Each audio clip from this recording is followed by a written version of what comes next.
Hello friends, good morning. तो हम यहां पर बात कर रहे हैं नीट एग्जाम के क्वेश्चन पेपर की। क्वेश्चन पेपर को एनालिसिस करने पर स्पेशली बायोलॉजी के केस में यह देखा गया कि मोर देन 95% क्वेश्चंस आपका 11th 12th की जो एनसीईआरटी की बुक से हैं उससे रिलेटेड हैं।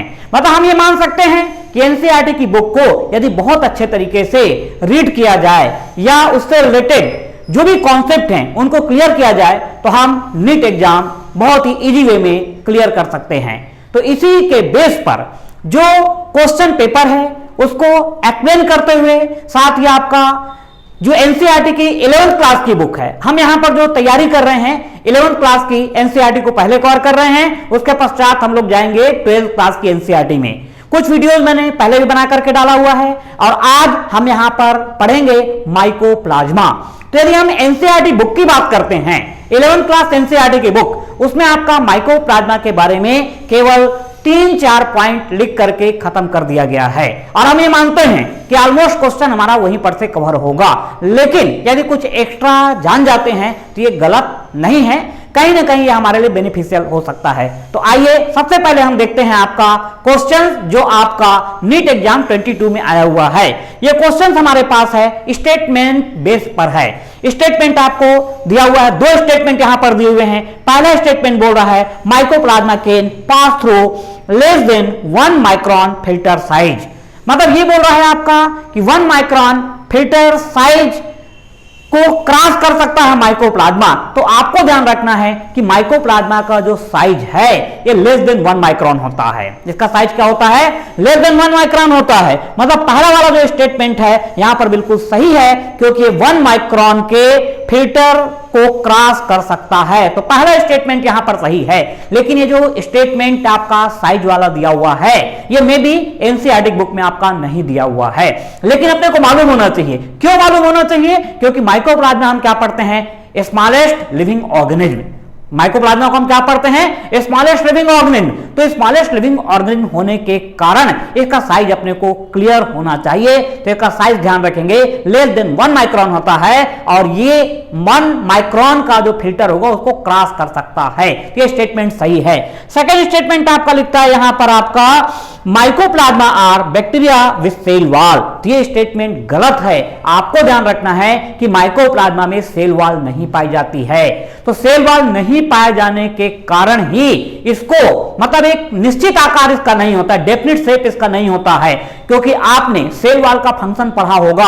सेल वॉल का फंक्शन हम क्या पढ़ते हैं? It provide definite shape and mechanical support. तो यहां पर ध्यान रखना कि माइकोप्लाज्मा में सेल वॉल नहीं होने के कारण इसका जो इसकी जो आकृति है, इसका जो शेप है वो स्पेसिफिक नहीं होता है। मतलब इसका शेप बदलते रहता है। तो शेप बदलते रहने के कारण इसको हम बोलते हैं, यहां पर आपका ध्यान रखेंगे, प्लियोमॉर्फिक ऑर्गेनिज्म। इसको क्या बोला जाता है? ध्यान रखना है आपका, प्लियोमॉर्फिक ऑर्गेनिज्म या joker cell of the plant kingdom. किस नाम से जानते हैं इसको अपन? Joker cell of the plant kingdom. मतलब इसका कोई डेफिनिट शेप नहीं है, इसे इसको जोकर कहा जा रहा है। तो ये था हमारा कॉन्सेप्ट यहां पर। तो इस क्वेश्चन पेपर के अकॉर्डिंग यदि हम लेते हैं तो जो दो स्टेटमेंट है, फर्स्ट स्टेटमेंट आपकी एनसीईआरटी बुक में नहीं दिया हुआ है। मतलब यदि हमारे पास कुछ एक्स्ट्रा इंफॉर्मेशन होगी तो हम ये उम्मीद करते हैं कि हम बायोलॉजी में 100% स्कोर करने के बारे में भी सोच सकते हैं। हालांकि मैंने बता दिया कि मोर देन 95% क्वेश्चन आपका एनसीईआरटी की बुक से हैं। तो एनसीईआरटी की बुक को पहले आप अच्छे तरीके से कवर कीजिए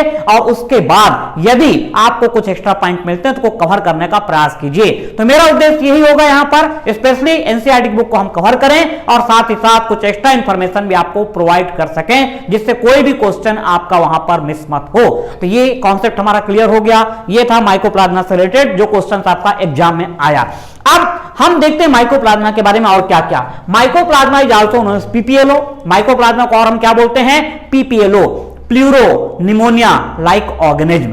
प्लूरो निमोनिया लाइक ऑर्गेनिज्म मतलब फर्स्ट टाइम इसको कैटल्स में, जो मवेशी होते हैं उनमें आइडेंटिफाई किया गया था। मतलब कैटल्स में ये क्या करता है? रेस्पिरेटरी डिसीज कॉज करता है। मतलब उसके लंग्स में इंफेक्शन करता है। आपको मालूम होगा कि जो लंग्स के सराउंडिंग मेम्ब्रेन होती है उस मेम्ब्रेन को अपन क्या बोलते हैं? प्लूरो प्रीफिक्स हम वहां पर यूज करते हैं। तो उससे रिलेटेड यहां पर ध्यान रखना। तो mycoplasma is also known as PPLO, pleuro pneumonia like organism, ये ध्यान रखना है।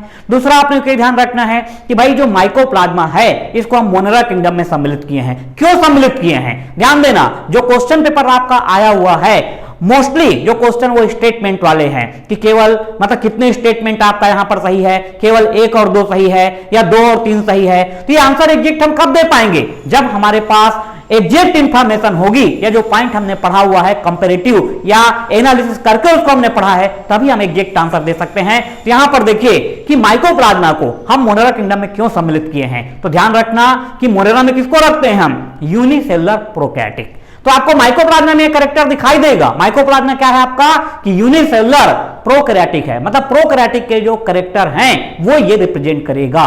दूसरा आपने को ध्यान रखना है, एक बार क्वेश्चन आया था कि जो पीपीएलओ या माइकोप्लाज्मा है ये किस क्लास को बिलोंग करता है, मतलब ये पहले के एग्जाम का क्वेश्चन है। तो आपको ध्यान रखना है कि इसकी जो क्लास है, इस क्लास को अपन किस नाम जानते हैं यहाँ पे, मॉलिक्यूट। माइकोप्लाज्मा की क्लास क्या है आपका ध्यान रखना है, मॉलिक्यूट के नाम से इसको जाना जाता है, ठीक है। अब यहां पर आप ये ध्यान रखेंगे कि जो माइकोप्लाज्मा है, mycoplasma was first time observed bye Lewis pasture. Mycoplasma को फर्स्ट टाइम किसने ऑब्जर्व किया, लुईस पास्चर ने ऑब्जर्व किया था। और यदि इसकी हम वायरस से इसका कंपैरिजन करते हैं तो आपको ध्यान होगा कि वायरस जो होता है ये क्या होता है, ऑब्लिगेट पैरासाइट। वायरस क्या होता है, ऑब्लिगेट पैरासाइट, मतलब इसको हम कल्चर मीडिया पर या टिश्यू कल्चर टेक्निक के द्वारा ग्रो नहीं करा सकते हैं। लेकिन जो माइकोप्लाज्मा है, माइकोप्लाज्मा को हम कल्चर मीडिया में ग्रो करा सकते हैं। माइकोप्लाज्मा को हम कल्चर मीडिया में ग्रो करा सकते हैं, और इसको कल्चर मीडिया में ग्रो कराया था किसने, साइंटिस्ट नेम ध्यान देंगे यहां पर, रॉक्स एंड नोकार्ड। रॉक्स और नोकार्ड नाम के साइंटिस्ट थे, इन लोगों ने कल्चर मीडिया में माइकोप्लाज्मा को ग्रो कराया था। मतलब वायरस के साथ यदि हम कंपैरिजन कर रहे हैं, ध्यान देना, वायरस को हम कल्चर मीडिया में ग्रो नहीं करा सकते हैं, लेकिन माइकोप्लाज्मा को हम कल्चर मीडिया में ग्रो करा सकते हैं। और इसको ग्रो कराने के लिए रिक्वायरमेंट होती है, हमको कुछ स्पेसिफिक केमिकल की, बायोलॉजिकल, केमिकल, ऑर्गेनिक मॉलिक्यूल की रिक्वायरमेंट होती है, और वो रिक्वायरमेंट हमारी क्या है, स्टेरॉइड।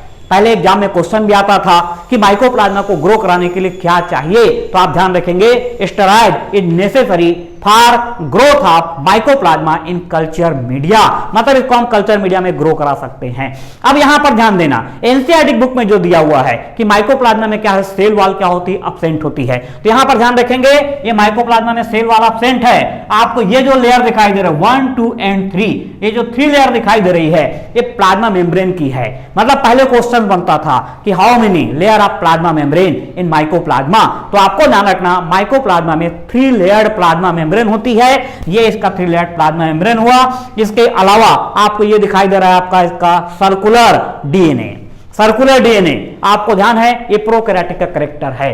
तो यहां पर स्पेशली आपको ध्यान रखना है कि वायरस में जेनेटिक मटेरियल क्या होता है, आइदर डीएनए और आरएनए। वायरस की यदि हम बात करें तो जेनेटिक मटेरियल क्या होगा, आइदर डीएनए और आरएनए। लेकिन माइकोप्लाज्मा में genetic material DNA as well as RNA, मतलब ये सॉल्युबल आरएनए। माइकोप्लाज्मा का जेनेटिक मटेरियल ध्यान रखेंगे कि डीएनए भी है और आरएनए भी है। डीएनए कैसा है, डबल स्ट्रैंडेड सर्कुलर डीएनए, ये डायग्राम आपका दिखाई दे रहा है, डबल स्ट्रैंडेड सर्कुलर डीएनए, और साथ ही साथ यहां पर सॉल्युबल फॉर्म में घुलनशील रूप में आरएनए भी उपस्थित होता है।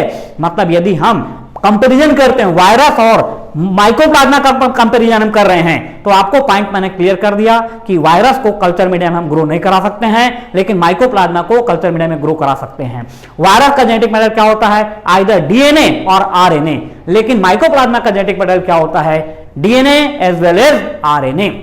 फिर इसी तरीके से आगे चल के जब हम पढ़ते हैं वायरस के द्वारा जो डिसीज होती है उसको हम जानते हैं बंची टापा बनाना। वायरस के द्वारा जो डिसीज होती है, क्या डिसीज पढ़ते हैं हम, बंची टापा बनाना। लेकिन माइकोप्लाज्मा के द्वारा प्लांट में जो डिसीज हम पढ़ेंगे वो पढ़ेंगे हम बंची टापा पपाया।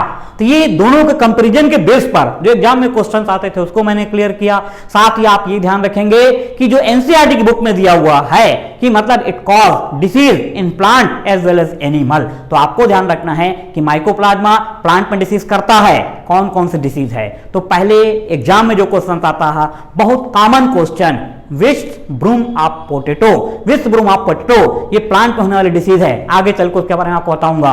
और एनिमल में जो डिसीज के द्वारा होती है क्या होती है, आपका रेस्पिरेटरी डिसीज होती है।